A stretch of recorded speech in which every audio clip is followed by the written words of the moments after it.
Today on The Joy Sutton Show, is your child out of control? The author of Naughty No More shows us the secret to having well-behaved kids.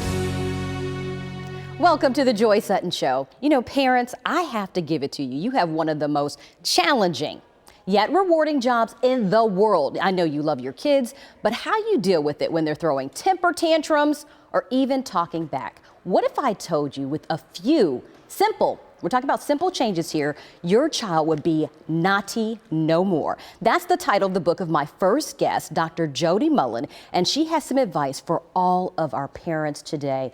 I know our parents, just hearing that their kids can be well behaved, are going to be tuning in to hear what you have to say. And one of the first things I wanted to talk about is we talk about the temper tantrums, the talking back. Why do you think kids really act out? Why do you think we're seeing these behaviors? So this is pretty simple, actually, Joy, when you think about it. Children do not have the same capacity to be able to express themselves verbally, so they have to act out. It's their way of showing us how they feel rather than being able to say how they feel. So they show us sometimes in acting out. The other thing is that they have told us sometimes how they feel, and we as adults tell them they don't feel that way. So for example, they might say, I'm really hungry, and we'll say, no, you're not, you just ate.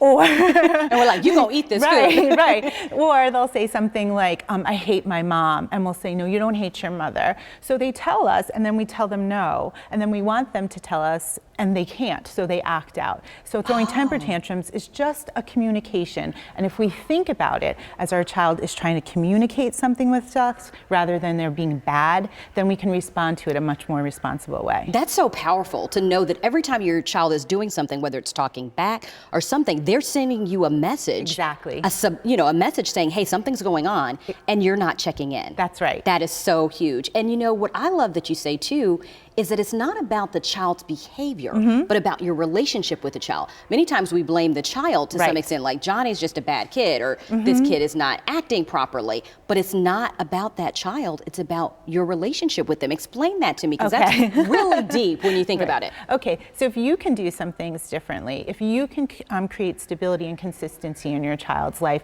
then the acting out and the temper tantrums and the need to communicate in that way is going to happen much less frequently, because they know what to expect. And even though our lives are incredibly chaotic, mine included, is that if we do a few things that make our lives more stable, if we always say, did I tell you I loved you yet today? That's a stable thing in a child's life, and they know that they can count on it. So having things that they can count on it make the relationship feel consistent. So it's like building a relationship with them. Now you say naughty no more in your book. Is it possible not to have naughty kids, or are we just saying naughty no more most of the time? I think we're saying most of the time, because think of even yourself as an adult, we're not always well behaved, right? Having realistic expectations about your children, and also what's naughty. Is naughty when they do talk back? Is naughty when they throw a temper tantrum? If we think about those things as ways that they're communicating to us, we might not even see those as naughty anymore. We might just see that as our child is trying to tell us something that we're not getting in other ways. And that's so critical when we think about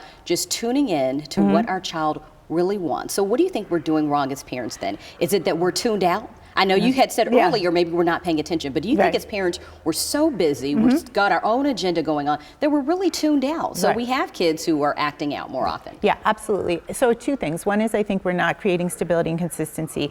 And as a mental health counselor, I can tell you that is the one most common thing among all of my clients, whether they be 2 or 22 or 62. There's lack of stability and consistency in their lives. And as parents, that's our job to provide that for our kids. So that's one thing. The other is that we're just not recognizing how they're feeling when they're feeling it. And that is because we have busy lives. That's because we're not attuned to them and listening well. And we can do a much better job at that. And when you validate and recognize their feelings, then they really don't have to act out. And then we also feel much more connected to them ourselves. It's not that they're just going to benefit. We're going to benefit. We're going to benefit big time, because if your child is not throwing a temper tantrum in the grocery store, that's huge. And if you can build that relationship with them, I think that can impact them down the road. And one thing I wonder, is it ever too late? Because parents may feel like they've messed up. is there always hope? Is there always a chance to change that relationship and get the result that you want from your child? Well, we always mess up as parents. I mess up as a parent every single day. Oh, okay. Right? So yeah. And you're the expert. That's so right. That's right. So we can always take it back. The one thing that is most important in that is that I think parents, myself included, don't always follow through, and we don't always say no when we need to say no. And if we do those two things, if we say, I'm going to take your phone away if you do that again, then we have to do that. Our children need us to be men and women of our word. And you have so much great advice. When we come back, we're going to be telling you, all of our parents out there, how to have well-behaved kids. You're going to be taking us through, Dr. Jodi Mullen is going to take us through some key steps that you can start doing today to change that behavior and have the relationship with your child that you've always dreamed of. We'll be right back. Imagine having well-behaved kids. It is what every parent wants. And we're back with Dr. Jodi Mullen, the author of Naughty No More, and she is sharing with us the secret to having freakishly, as she calls it, well-behaved kids. I love that. Thank you. You talked about some of the things that we can do. And one of the things that you kind of talked about before we went to break is that parents really have to know how to treat their kids and develop that relationship. And one of the things that I love that you say is a big thing that we have to do is kids need to hear you say no and to stick to your word. You talked about Absolutely. that. Why is that such a critical step? Okay, so super important when they're young because it helps them feel safe. That is really the most important thing. It lets them know what the boundaries are for them in terms of safety. And I don't just mean physical safety, I'm also talking about emotional safety. And then think about when they're older and they're teenagers and you say something to them like, if there's drinking or drugging at this party, I want you to know that you can call me and I'll come get you, and there'll be no consequences for that.